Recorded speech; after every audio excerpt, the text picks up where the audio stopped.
Welcome back. We are still talking about my journey and when I met you and how things changed and my reluctance at dating a psychiatrist. So we're talking about the relentless courage of a scared child. So yeah, things changed when I met you. Yeah. Now pay attention to the lessons. There's a lot of lessons, and we just dearly love it if you write it down, post it on any of your social media sites, hashtag Brain Warriors Way podcast. And that's one of that's one of the reasons I wrote this, right? I wrote this because there's no reason for me to just have people like voyeuristically looking into my life. I wrote this because the lessons and the things that people write to me. So I really want, and the comments I've been getting recently with some of the stuff we've been talking about have been sort of mind blowing. So I know there's a lot of people suffering. And I think when we open up this part of ourselves, it's really scary. But all of a sudden, you just don't feel alone. The stories I've been getting, the messages I've been getting have been really, really powerful. So I really do love getting those from you. Please keep sending them. And that is the reason that we're talking about all this. So let me know if it resonates. So knowing about this trauma, I'm thinking to myself, I hated when you used the word trauma. Do you remember that? I got so angry. I'm like, I am not traumatized. But you could see it on my scan. I could. You showed me the trauma pattern in my scan, the PTSD pattern. I'm like, what? No, I don't have trauma. Like, I'm not trauma. No. Yeah, no, denial is a very important defense mechanism. Right. And you were in denial. Yet you had just come out of a pretty traumatic marriage that was not good. A little bit. And you hadn't been settled. No. And you had a baby that Chloe was just turned 2 after we had met. Yeah. And I adored her. She had 12-word sentences. I mean, she's just a little chatterbox. She still is. And so, no matter who is in my life, I always just want them to be better. So you can go, you have a, rescue complex. And I'm like, so that's what? where I get a sense of significance. Right. So what? Being helpful. It's why we do this. I like being helpful. And for whatever reason, my oxytocin level went way up when I was with you. It just made me happy. And so a couple of important things. I took you to meet my friend Byron Katie. Yeah. Who that was mind bending. I had read her book, Loving What Is. So right before I had met you, I'd dated someone for 3 years. And when she went away, it just broke my heart. I mean, I was just not normal. It's really the first time in my life, except losing my grandfather, I felt grief. I mean, it's just super off and sad. And then she and I are published by the same imprint at Random House. And I read her book, and then I got to meet her, and then I got to treat half the people in her family. That's sort of how it goes with me. And I fell in love with her work, and I still teach it all the time. Me too. And I had an opportunity to go visit her. And so you and I went and visited her. I had no idea what I was in for. And what did you learn? So first of all, I thought that I was really good at having my wall, my facade intact. I was really good at it. And most people thought I had it even you thought I had it pretty together. I mean, yeah, you're a shrink and you would get little pieces out of me, but you still thought I had my life pretty together for the most part. I mean, I had a good job, I owned my house and, didn't have a lot of bills. And on the outside, There's it looked so much attractive about you, from how smart you are, how empathic you are. To be a neurosurgical ICU nurse, you can take care of the sickest people. So kind, competent, beautiful. I mean, we went through the whole Playboy thing. So, yeah, I mean, I was completely taken, but thought maybe with a few But you kept seeing this trauma. But even you at first, seeing the you kept trauma mentioning this because it trauma, was and I was so irritated, there. and it irritated me. But what even you didn't know at first was that I had never really addressed that I had suffered with an eating disorder secretly.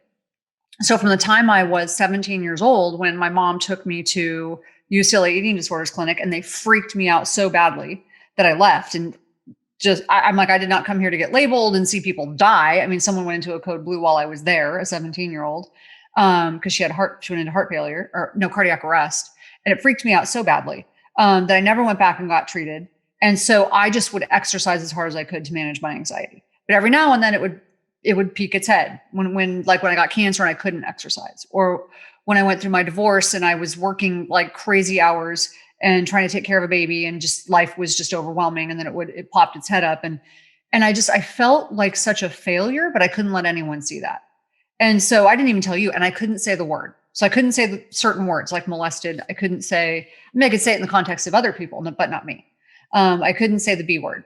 And so I remember when I met Byron Katie, and one of the first things she asked me was how long I'd suffered with an eating disorder. And I'm like, or she said disordered eating or something. I don't remember exactly what she said, but I'm like, what?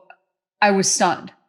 And I had finally just told you, like on the drive up there. I don't know why something had prompted me. And I looked at you. It was in the hotel room. And I was so angry at you because I thought you told her.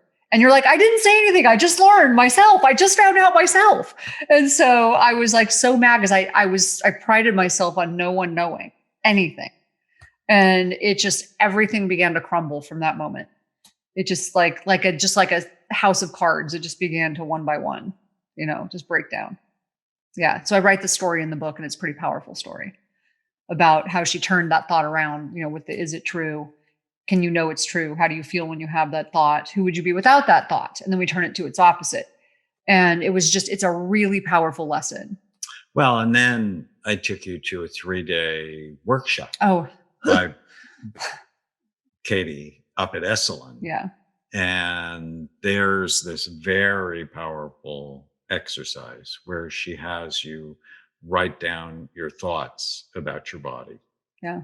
And what you discovered was, and you're like in a size 0 jeans, and that your thoughts were virtually identical to every woman in there. Didn't matter what they looked like, didn't matter what size they were, how old they were.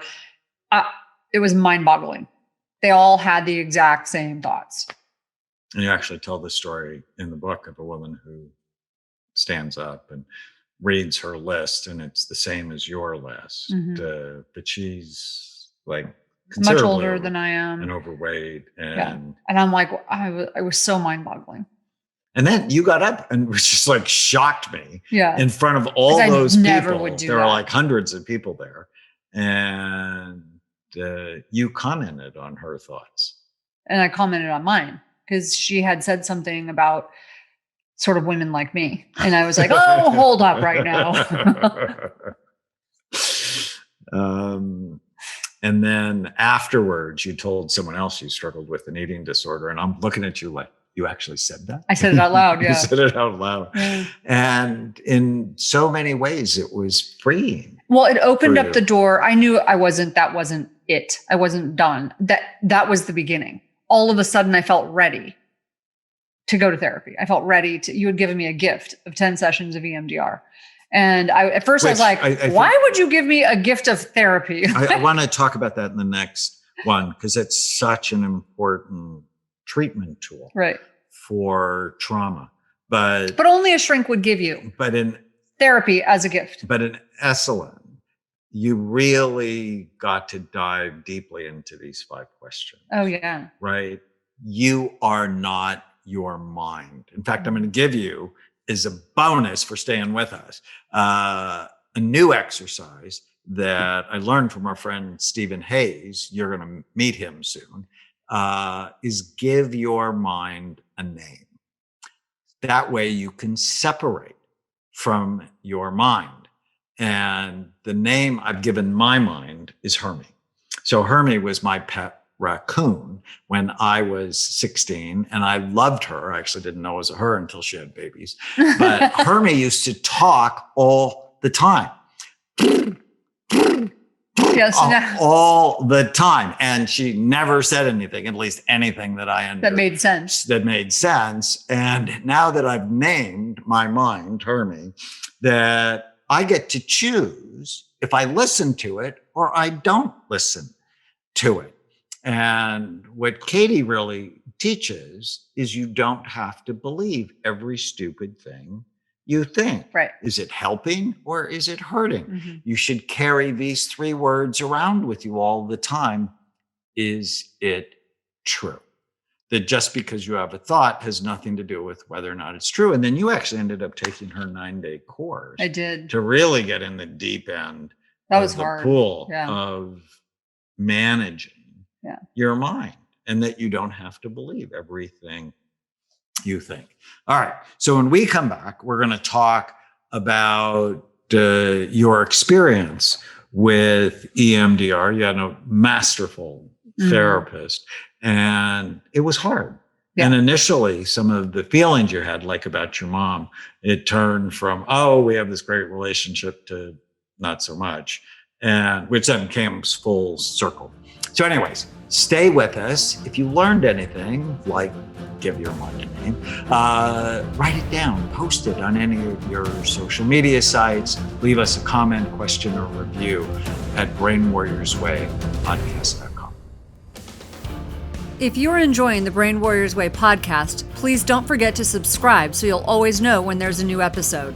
And while you're at it, feel free to give us a review or 5-star rating, as that helps others find the podcast. If you're considering coming to Amen Clinics or trying some of the brain healthy supplements from BrainMD, you can use the code podcast10 to get a 10% discount on a full evaluation at amenclinics.com, or a 10% discount on all supplements at brainmdhealth.com. For more information, give us a call at 855-978-1363.